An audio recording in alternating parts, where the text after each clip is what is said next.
Hi, this is Rose. Welcome back to my channel. So, this is another video of Yae's Hot Top, guys. And in the last videos, I said that I'm going to make a videos where we can discuss who should we pull in version 3.2. And luckily, I have 3 of the 4 characters available in my account, so I can give you a really in-depth analysis and in this video. So, however, this is before we head into the videos, guys. This is the disclaimer. What I'm going to say is purely based on my point of views, so you can agree or disagree with me. It is totally fine. Secondly, this video is made for the free-to-play Genshin player, because as a free-to-play player, we don't have enough resources and premium gems to pull on every banners, and we have to really smartly invest in the characters and pulling for characters that hopefully can impact our account significantly in a positive way.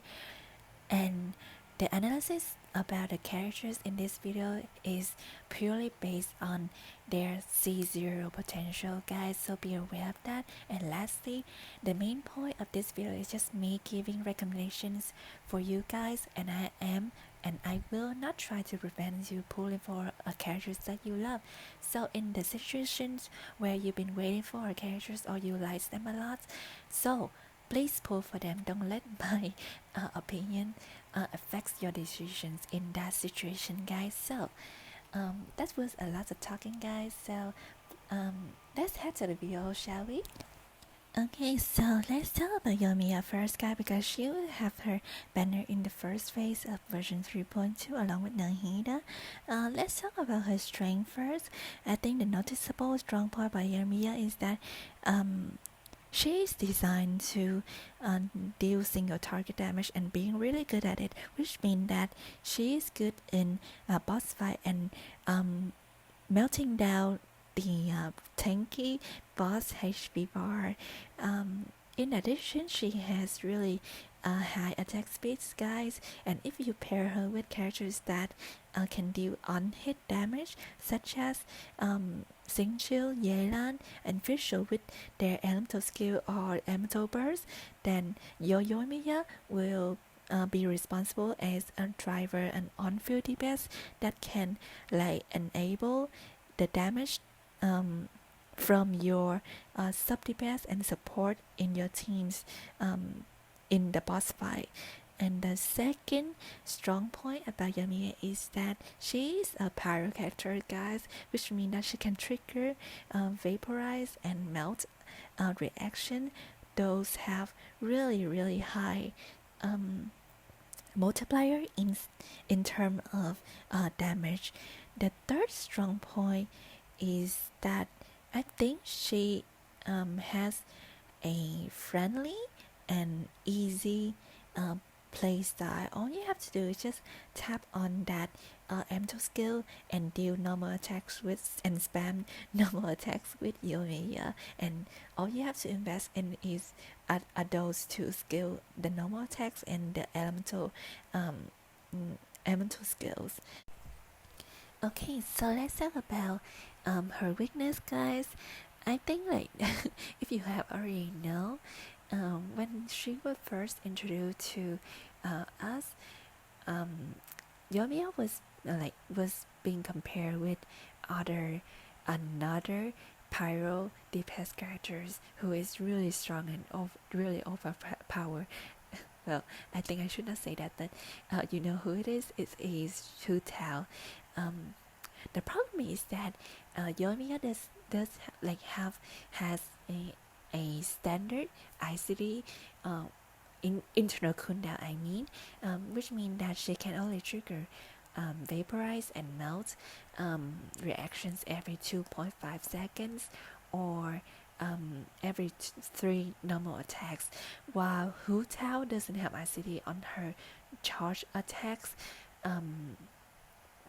which means that Hu Tao will trigger those vaporized reactions more frequently than Yoimiya, which hinders Yoimiya's damage a lot compared to Hu Tao.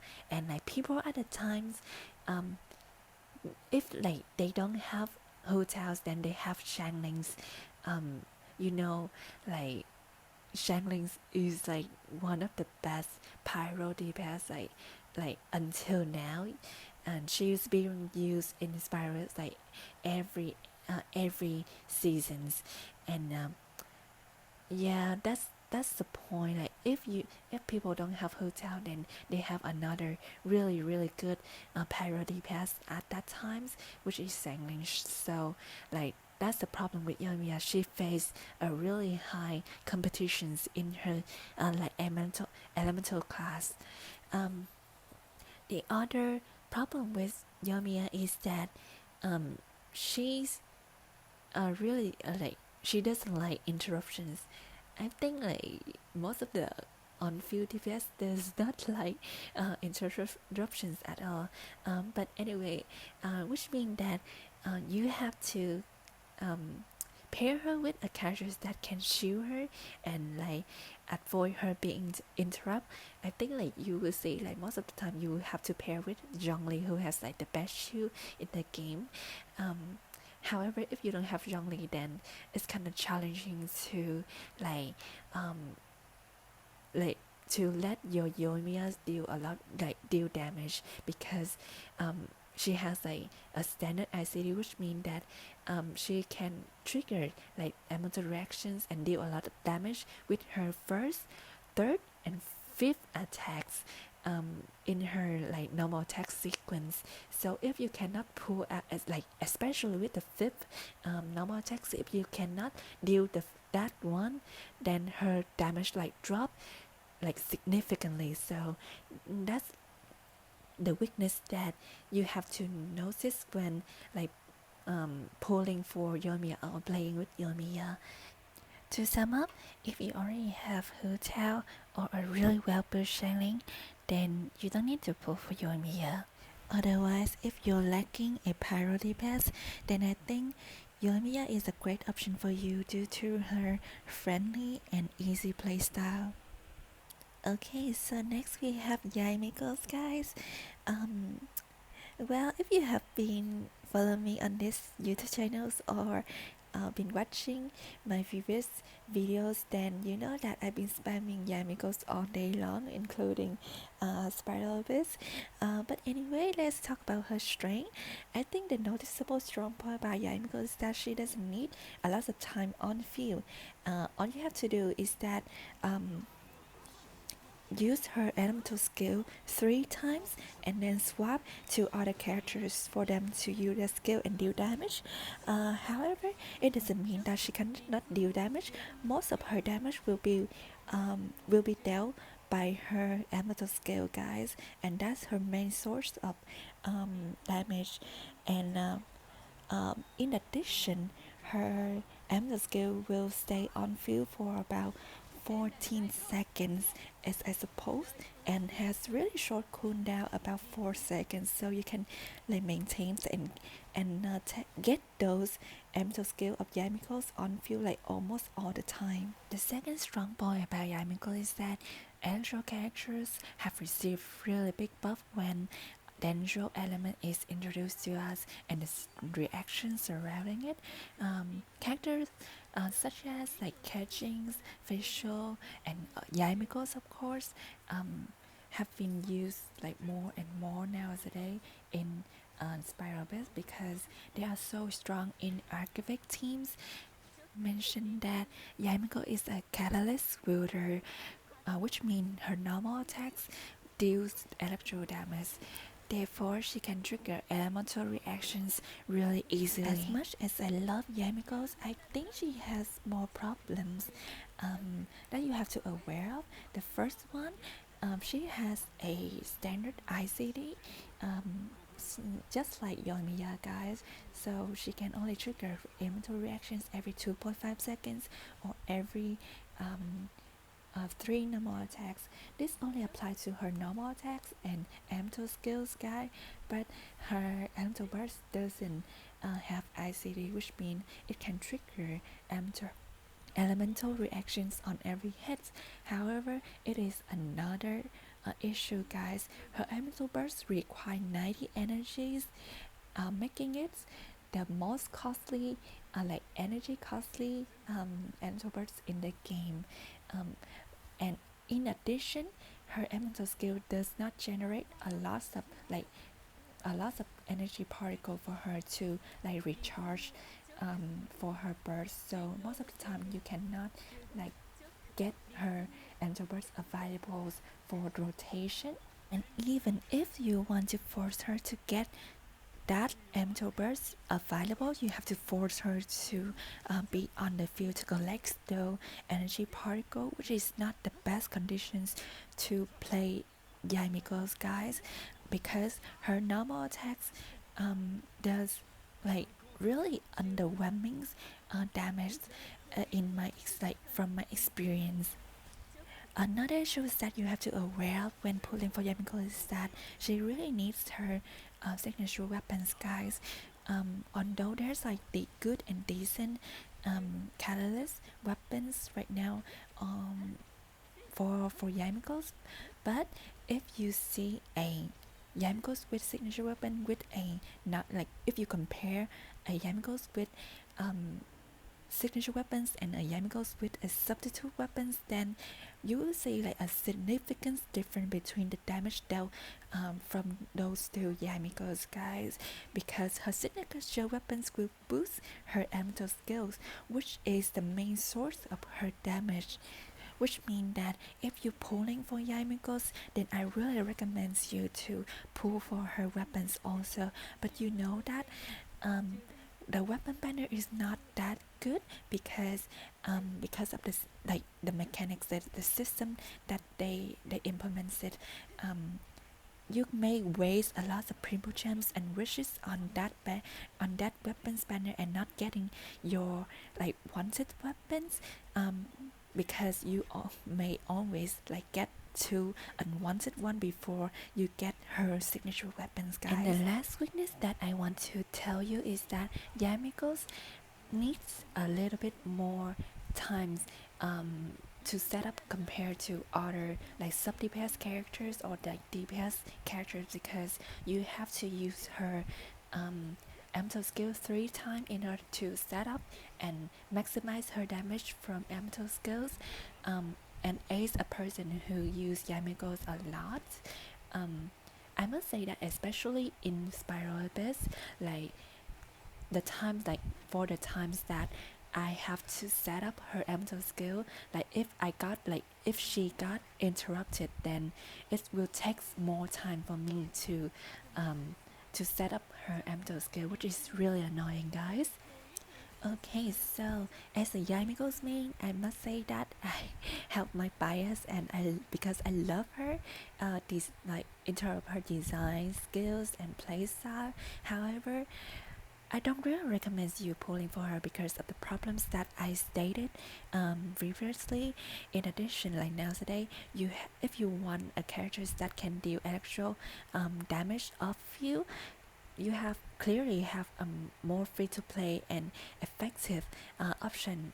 You know, it is visual, and if your visual is really well built and at a high constellation, then she is comparable to Yae Miko's in terms of damage. And last but not least, if you are pulling for Yae Miko's, then I really recommend you to get her signature weapons, because if you don't have that, then you will have a really hard time pulling out her potential. Okay, so let's talk about Tartaglia, guys. Or you may call him Child. I think he is the special situation because he is the fattest enabler and driver in terms of applying hydro in the game until now, guys. As you know, he can infuse his normal attacks with his elemental skills, and his critical hits will also apply a special mark on the enemies, which is Riptide that's also deal hydro damage, guys.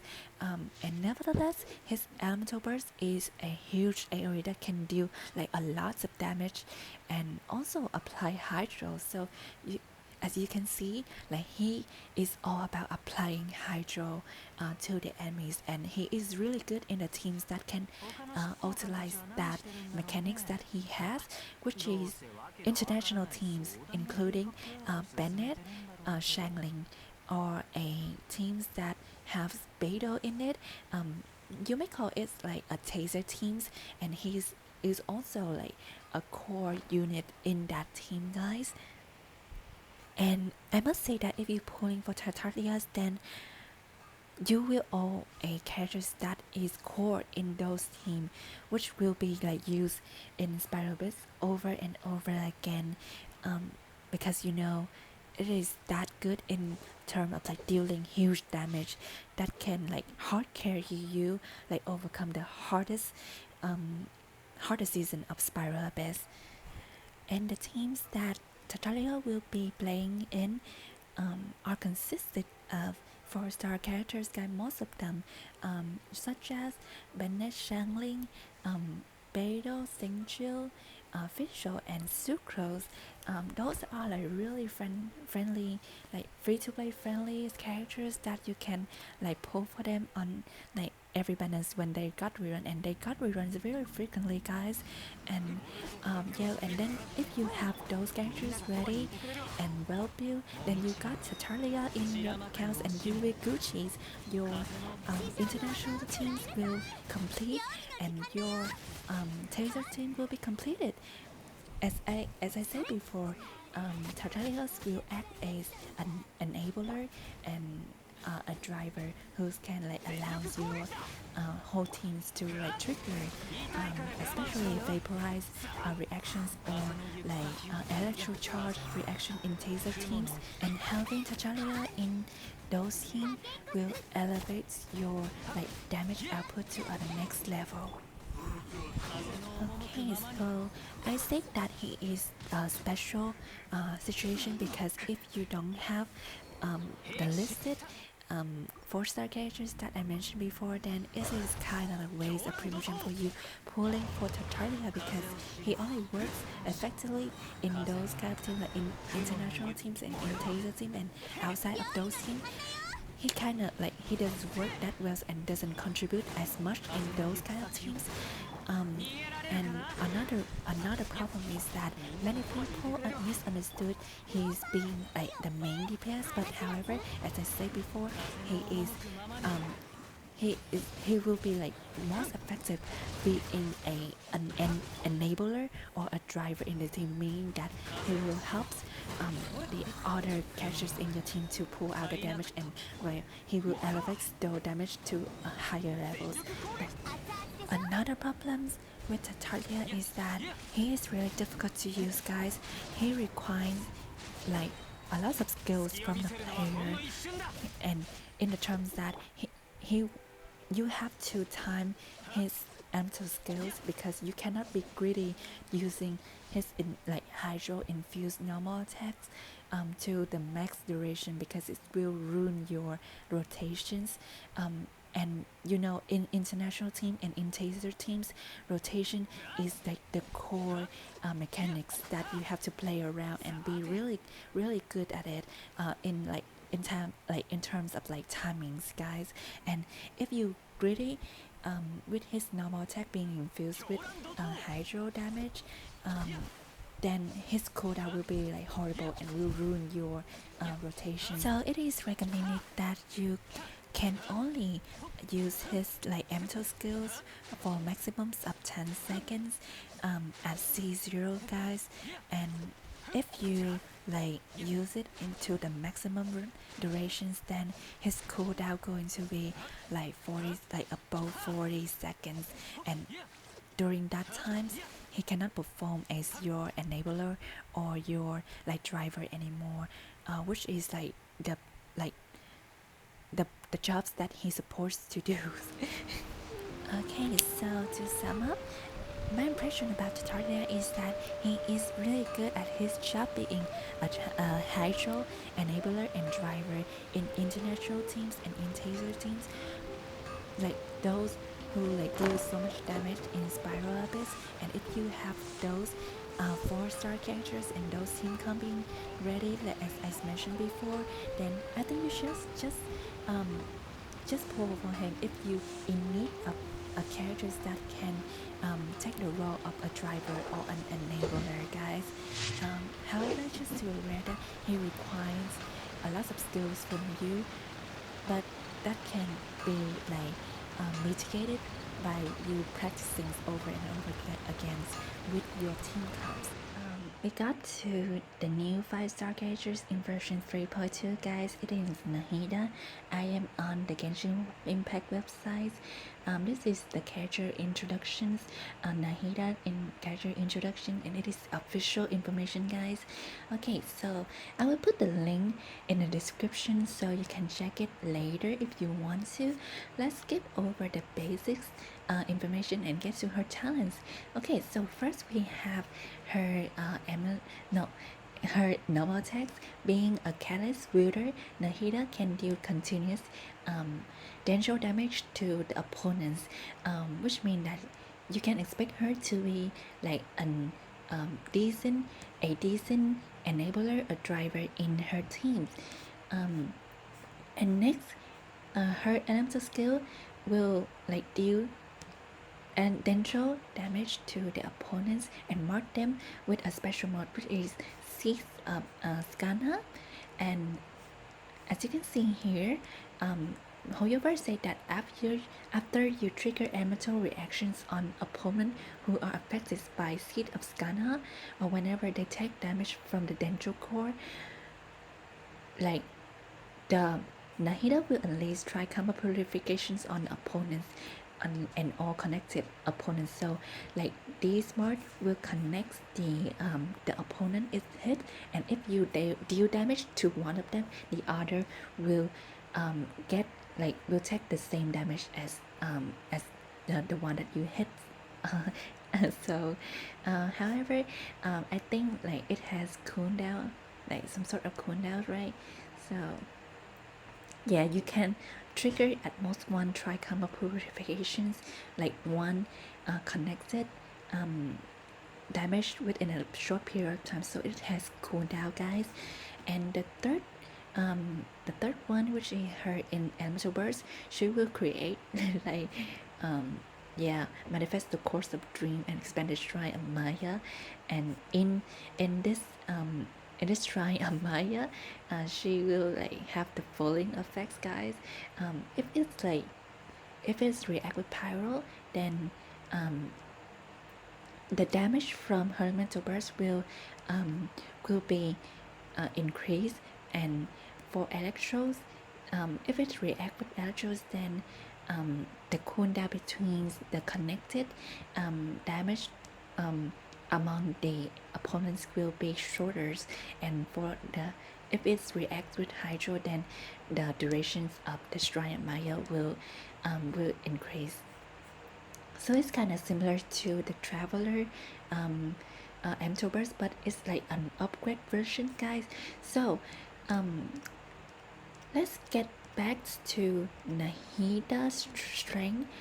So let's talk about the strong point of Nahida. Well, she is not released yet, but we can forecast something at this point, guys. So at this point of the game, we don't have a lot of choice in the game in terms of danger characters that can support the teams surrounding the danger reactions that much. And like we have the Traveler, Collace, and Tignery, that those characters cannot like pull out the potentials of the teams that play around danger reactions, guys. And we have a really high expectations that Nahida will bring the danger reactions to the light and to a higher level, guys.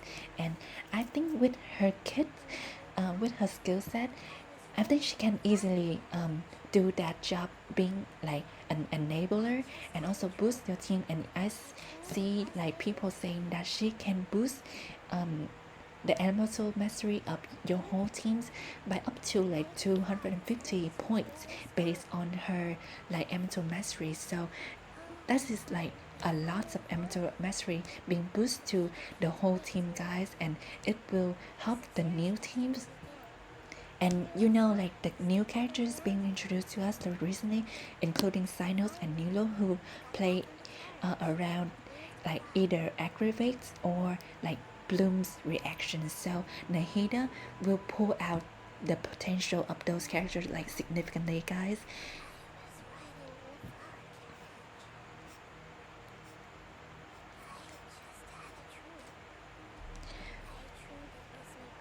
And one um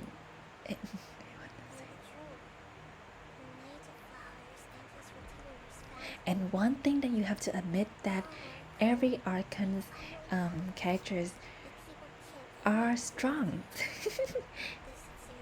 And another point that you have to admit is that every Arcan character is is really strong, guys, and like they will be relevant like until now. Like for example, like you see.